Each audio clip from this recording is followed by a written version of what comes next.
Hey guys, Doug here with another Tech Tip Tuesday. We're back at Lights Out 11 with Tommy Kirk from Fab Beadlocks.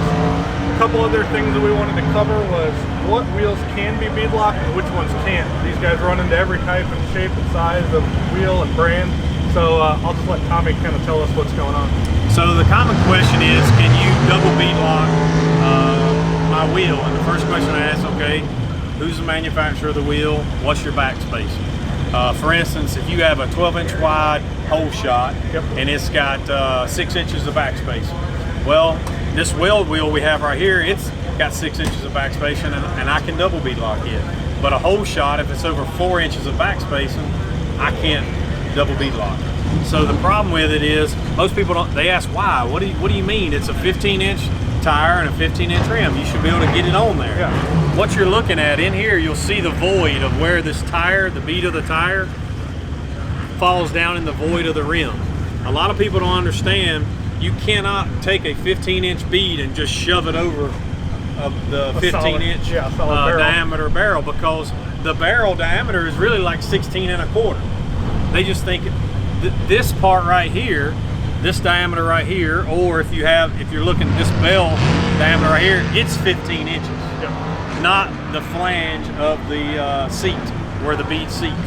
So what happens is you drop it in this void, and then you can shove, which I don't have the beadlock ring welded on here, but so it's making it a little easier for me to demonstrate. But that's why I can fall in there.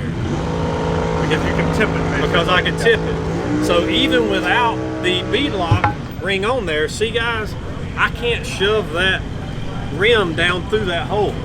It just won't go. So I have to have this void to get this rim to fall down in, and then I can pull the bead over and put the beadlock on. But this is a really common question, and they really just don't understand, well, why won't it fit on there? Which is the same reason why, you know, everybody that's watching probably mounts their own tires or has at some point. That's why those tires are hard to mount on those style wheels in general. Exactly. Not just because of the beadlocks, but makes sense now. So this answers the question of why you can't do that. If this rim right here was 2 more inches, let's say it was 6.5 inches of backspacing, I would not be able to, even with the void, I would not be able to force this down in without breaking the bead of the tire. So a good standard is, if you have your wheel not mounted on a tire, measure this if it's over how much?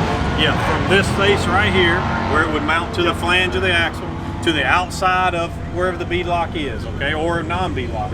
About most manufacturers, is if it's over 6 inches, it cannot be double beadlocked. You can beadlock the outside, you put a single, but you cannot beadlock the inside. That's interesting. That's why a lot of F-body cars, they only offer them in a single beadlock. Yes, that's exactly right. Because most of your F-bodies are 7.5 inches. Now you can buy the 3-piece where this center is bolted in, and then these are not welded, and you can take them apart and you can do it. Oh, okay. But that's a whole, different. It's a lot of work to take this whole thing apart and make sure everything's running true. The reason they weld these rims after they're bolted is to keep everything running true. Sure. Because this was a flat piece of sheet metal before they swaged it and made it fit these shells. Invaluable. Thanks, Tommy. Hope you guys enjoyed this. Hope it clears things up for you, and we'll see you guys next time.